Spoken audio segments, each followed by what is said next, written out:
can speak it, read and write it too. Read and write it too. Nirmiti, centre for learning resources, Pune. We learn English. आओ अंग्रेजी सीखें। पाठ 80। दोस्तों, इस course की एक विशेषता है, यहाँ आपको सिर्फ सुनना नहीं है, हाँ, होशियार रहिए, आपको अंग्रेजी में बोलना भी है। इसलिए कोर्स में जो भी सिखाया जाए उसे ध्यान से सुनना।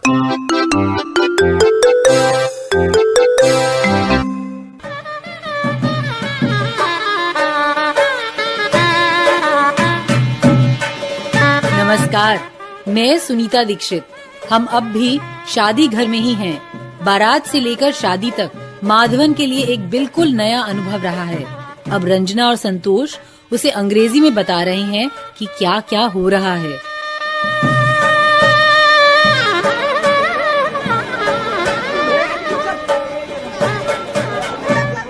Now what is happening? क्या हो रहा है? माधवन भैया, stand up. It is 8:30. 8:30? So what? Why should I stand up? अब कैसे कहूँ कि वरमाला का मुहूर्त है 8:30 का। I can't say it in English. Madhavan भैया, 8:30 is the Varmala time. Oh, 8:30. Muhurtam for exchange of garlands. Yes, I want to see.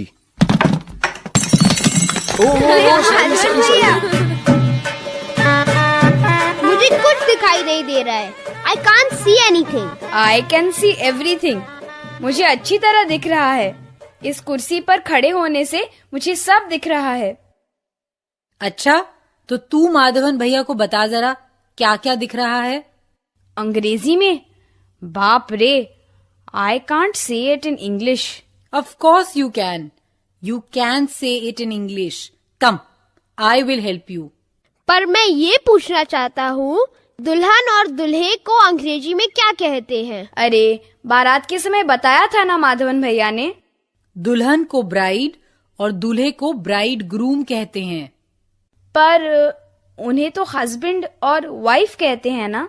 Husband मतलब पति, वाइफ मतलब पत्नी।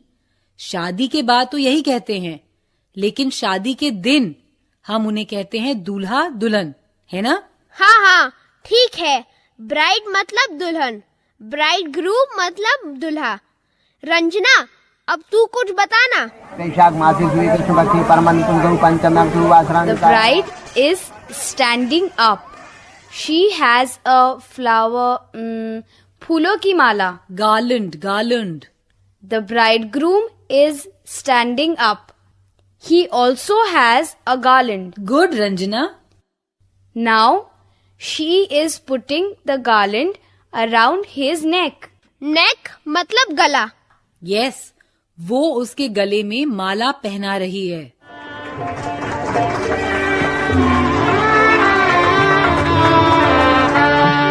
Now he is putting the garland around her neck. Now she is sitting down. He is also sitting down. Ranjana, everyone is sitting down. बस तू अकेली ही कुर्सी पर खड़ी है।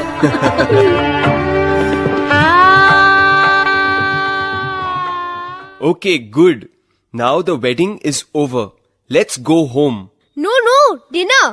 Yes, Madhavan भैया, we will eat. Okay, what will we eat? Madhavan, today you will eat a special dinner. Santosh, tell Madhavan भैया, what will we eat? मुझे क्या पता? I don't know. शादी में क्या खाएंगे ये तुझे नहीं पता? We will eat pulao, chole, कचौड़ी, गुलाब जामुन, अचार, रायता, पापड़ और ice cream.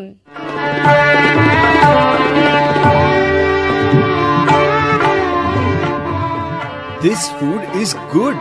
I like this gulab jamun. I like sweet things. Sweet things मतलब? Sweet like gulab jamun, jalebi, laddu, sweet things. मतलब मीठी चीजें। I also like sweet things. मुझे खट्टी खट्टी चीजें पसंद है। आंवला, इमली, आम. Sa. Ranjana like sa things. Yes, I like sa things. What do you like, Sunita Didi? I like sweet things, but I don't like sour things. I like salty things. पकौड़े, कचौड़ी, नमकीन, salty things. Salt मतलब नमक. I also like salty things. तीखी चीजों को क्या कहते हैं? Hot कहते हैं. मगर हॉट मतलब गरम होता है ना? Yes, hot मतलब गरम और hot मतलब तीखा भी. Sunita Didi, come, eat with us. Okay, now I will join you. Eat these gulab jamuns. They are very good. Madhavan, your plate is empty. Yes, my plate is empty. I want some more gulab jamuns. पर आप लोग ये empty क्या कर रहे हैं? Empty मतलब खाली. His plate is empty. उसकी तश्तरी खाली है. हाँ, प्लेट मतलब तश्तरी. स्पून मतलब चम्मच. His plate is empty. अगर तश्तरी भरी हुई हो तो क्या कहेंगे? His plate is Full. His plate is full. संतोष की तश्तरी भी खाली है. His plate is empty and his head is also empty. ए रंजना, क्या कहा इसने? क्या कहा? His head is empty. मतलब मेरा सर खाली है, तेरा ही सर खाली है. रुक जरा, तुझे मजा चखाता हूँ.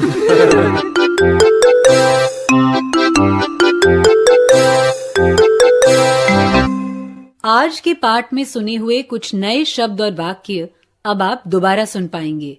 ध्यान से सुनिएगा. हम बहुत धीरे धीरे बोलेंगे.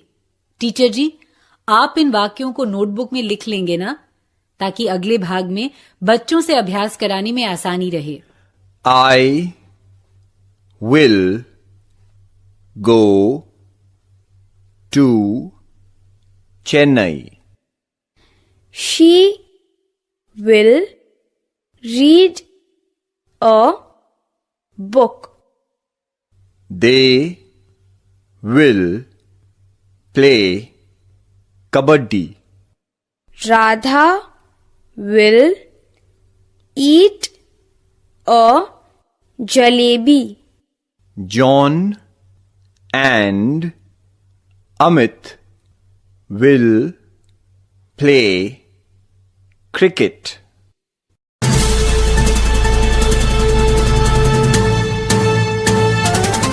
दोस्तों, अब आपकी बारी है. स्कूल में या घर में, आप जहां भी हों, मेरे कहे मुताबिक ही बोलिएगा, बिना किसी शर्म के, बिना किसी डर के. इसी तरह बोलते बोलते आपकी अंग्रेजी सुधर समझ जाएगी. आज हमने भविष्य काल के कुछ वाक्य सुने. They will play kabaddi. Radha will eat a jalebi. We will go to Chennai. ये सारे भविष्य काल के वाक्य हैं. हिंदी में तुमने ऐसे वाक्य सीखे ही होंगे. हम चेन्नई जाएंगे. We will going to Chennai गलत है. We will go to Chennai ये वाक्य सही है. तो आज ऐसा करते हैं कि मैं कुछ वाक्य कहूंगी जो गलत हैं और तुम्हें उन वाक्यों को ठीक करना है. घंटी बजते ही कोई एक बच्चा खड़ा होगा.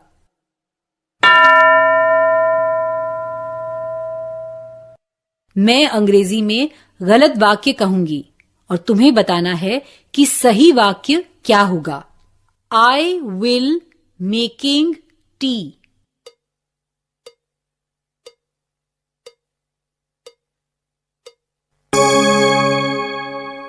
आई विल मेक टी ये वाक्य सही है. दूसरा बच्चा तैयार. अब इस वाक्य को ठीक करो. She will dancing.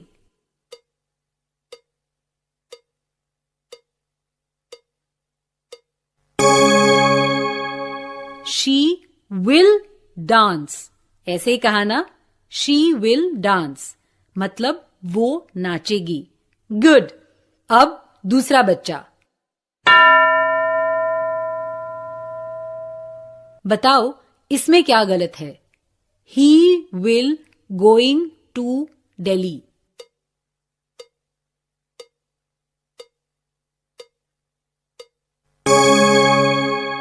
He will go to Delhi. Right.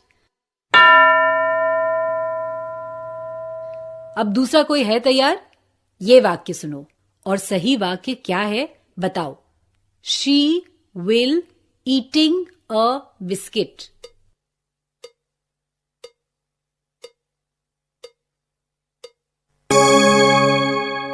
She will eat a biscuit. Good. अरे वाह, तुम सब मेरी गलतियां सुधार सकते हो। अब हम अलग तरीके से अभ्यास करेंगे। फिर से घंटी बजते ही टीचर जी एक बच्चे को खड़ा करेंगे। मेरा हिंदी वाक्य ध्यान से सुनकर उसी वाक्य को अंग्रेजी में कहना है। अगर जरूरत पड़ी तो टीचर जी तुम्हारी मदद करेंगे, ठीक है?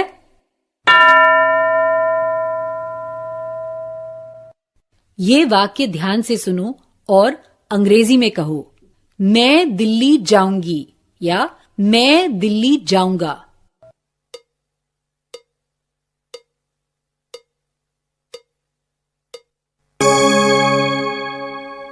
I will go to Delhi, right?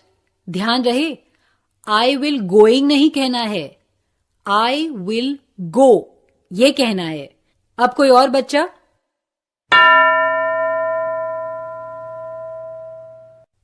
अब ये वाक्य अंग्रेजी में कहो। सुधीर कॉफी बनाएगा।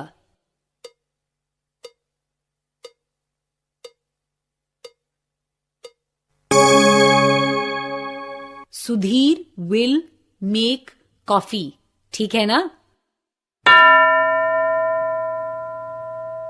अब ये वाक्य अंग्रेजी में कहो। हम क्रिकेट खेलेंगे।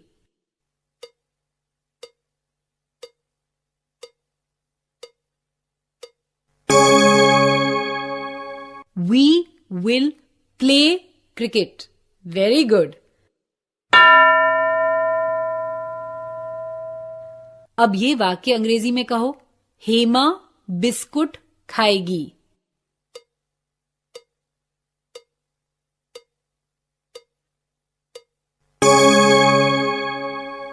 Hema will eat a biscuit.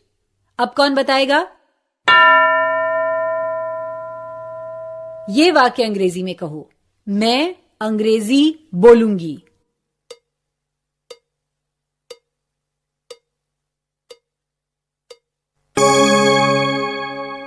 I will speak English. Good. अब अगले 15 मिनट भविष्य काल के हिंदी वाक्य अंग्रेजी में कहने का अभ्यास टीचर जी तुम सबसे करवाएंगे। आज का पाठ यहीं समाप्त हुआ। तो अब हम मिलेंगे कब? अगले पाठ का समय होगा जब